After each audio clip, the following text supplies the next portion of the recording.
系有什么关系？爱跟关系有什么关系？关系可能要看要从哪一个层面看吧，是要从世俗的角度看呢，还是大爱的角度看呢？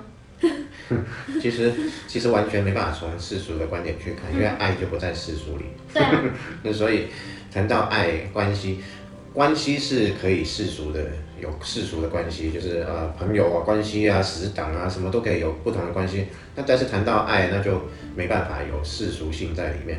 关系的层次跟爱是有点区别的。爱其实不存在它不是在一个关系里面所形成的东西。所以有人说爱到底是什么？那其实爱不是因为那个关系而存在，而是爱本身就是爱，爱本身就是一种本质，它不是一个关系的界定。任何的关系其实只是看到自己而已，其实不会看到别人。我们在一段关系，不管是朋友关系或者什么关系，当你在跟人接触的时候，那你会跟他交流的过程当中，你会看到很多的，不管是观念啊、情绪啊，或者来回的交流啊等等，你看到的所有东西，其实都只是自己信念的运作。那所以，既然是这样子，你看到的其实是自己，对方是一面镜子，那你借由这一面镜子去反映出自己内在的一些东西，然后让自己看到，这就是关系。那所以灵修的领域里面有一句，就是说，就是你的枕边人往往就是那个大菩萨来度你的。为什么呢？因为它能真实的反映出你内在的东西，这样，那你就可以看得非常清楚，那你就可以消化自己的一些问题啊等等，那你就可以提升自己，甚至可以解脱。那所以他是一个菩萨，他让你很生气，你为什么生气？你看清楚自己介意的点是什么，你看清楚自己的信念卡在什么地方，那你就可以去解开它。那所以关系其实是让人看清楚自己的一面镜子，不管是什么关系，朋友关系、父子关系，什么关系都一样，你都可以从他身上看到一些你内在的信念。那理解这些有什么作用吗？理解这些有很大的帮助，就是你就可以开始从每一段关系里面每一个环节，看到自己是如何去看待每一个环节跟关系所产生的互动。那些全部都是来自于自己的信念。看清楚自己的信念的好处，就是明白自己有哪些地方卡住。那明白有哪些地方卡住，自然就可以把它解开。有人说，我们来地球或者来这个世界是来修炼功课的。那这些每一个功课啊，都完成了之后，就能够圆满解脱。那到底功课是什么？其实就是每一个卡住的信念，不就是这样？你能从一个固着的信念里面解脱出来，把它解开了，那你就完成了一项功课。当然，这是一个提升的方式，也是一个让自己变轻松的方式。你就越来越开阔，这些结越来越打开，你就自己就会越来越开阔。这是一个方便。那这是从另外一个层面来看，卡住的地方要如何把它解开？最好的方式就是看着它不解释。这就回归到我们之前在讲的一个轴心，你要从现象中解脱出来，那你就看着它不解释。所以当你知道关系是一面镜子的时候，你就会发现你能看到很多的卡住的地方，那么你就可以持续的观察它，让它解开融化，那你就会越来越开阔。知道这个的好处就是，你不会再焦灼在那些关系所产生的一些情境上，而你就明白说，一切其实看到的只是自己内在，不需要去介意它。那这个是关系所带来的好处，就是你可以看清楚自己内在的一些卡住的，或者有什么信念在那里。那男女关系有爱吗？这个就讲到爱了，所以这个主题为什么是爱与关系？那其实关系跟爱是不一样的。刚刚讲的是，即使是男女关系，我们也可以从关系中看到我们很多卡住的地方，或者看到自己内在是什么样的信念，然后看到这些信念，我们就可以去做一些改变或者消化。那至于男女到底关系上有没有爱，其实男女是一种互补，就是你会发现你缺少了什么，然后你想从对方身上抓住，然后你就企图拥有这个关系，然后去想要得到某一些东西。那么那个需求，你会把它认为是爱，其实它是一种需求啊！我好爱你，我好需要你，然后没有你我会死。为什么没有你我会死？因为里面有某一些东西是一种需要，就是你内心的需求，借由对方来填补那个需要。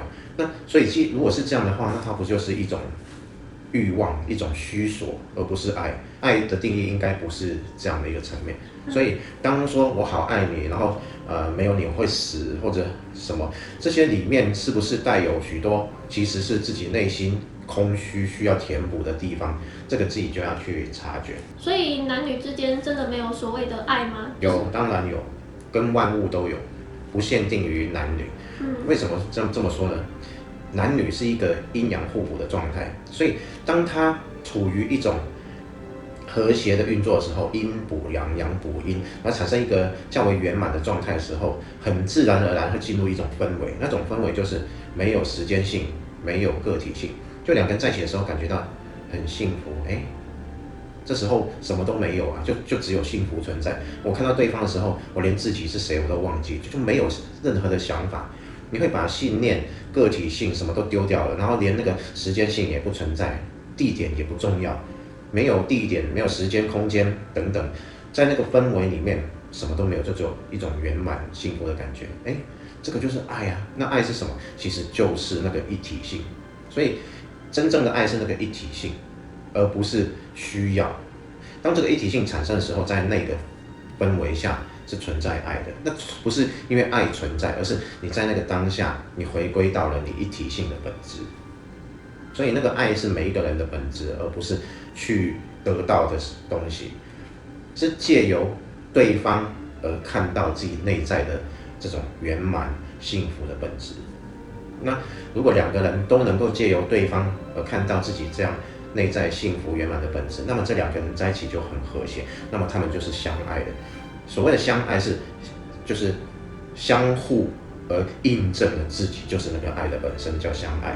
不是我爱你，你爱我，而是我们本身就是爱，你就是爱，我就是爱，我们两个在一起去印证了就是爱，那么这就是真爱，不是那个哇我需要你啊，你需要我啊，什么要死啊什么，那些都是一些情节故事，而不是爱的本身。那这种没有时间性、没有空间性的一体感，是不是一定要男女才会发生？不一定的，有时候你跟你家的猫咪。哇！当你抱着它的时候，好可爱，然后时间都不存在，世界不存在，就只剩下那种美好的氛围，那就是爱啊！所以不是只有男女才有爱的发生，这世界万物都可能提供你发现爱的本质。它已经融入了那个爱的氛围。想到可爱的妈妈就觉得好幸福啊。所以，当两个人你跟伴侣在一起的时候，你们可以多去感受那个无时间性、无空间性的一体感。那这种氛围，你们就更能够体会爱。那是一个良性的循环。当你们越能够体会爱，你就越显化出能体会爱的时刻。那你们就会越来越相亲相爱，减少在思想上、信念上看待对方如何这些东西。这些东西你就看到，其实你就是像我们刚刚说。你借由关系去看到自己内在有什么卡住的地方，然后你就去消化它，看着就好了，让它过去，不要抓住它，它就会过去。然后你的生活，你跟你伴侣的生活就会越来越和谐，然后越来越圆满，然后一直有爱的氛围，然后一直有这种一体的圆满，然后越来越少因信念而产生的一些干扰或者阻碍。所以这一集跟大家分享这些，可以让大家相处越来越圆满。可以回来啊！我们一起抱妈妈。抱这么久，抱妈妈，好乖的。对呀。那个，这莫非真的有一个灵界的猫咪在这里？你看，光这样子想象有一只猫就觉得很幸福。所以有时候是内在的本质，而不是那个东西。对啊。对啊。好，这集就到这边了，拜拜。这是猫掌。拜拜。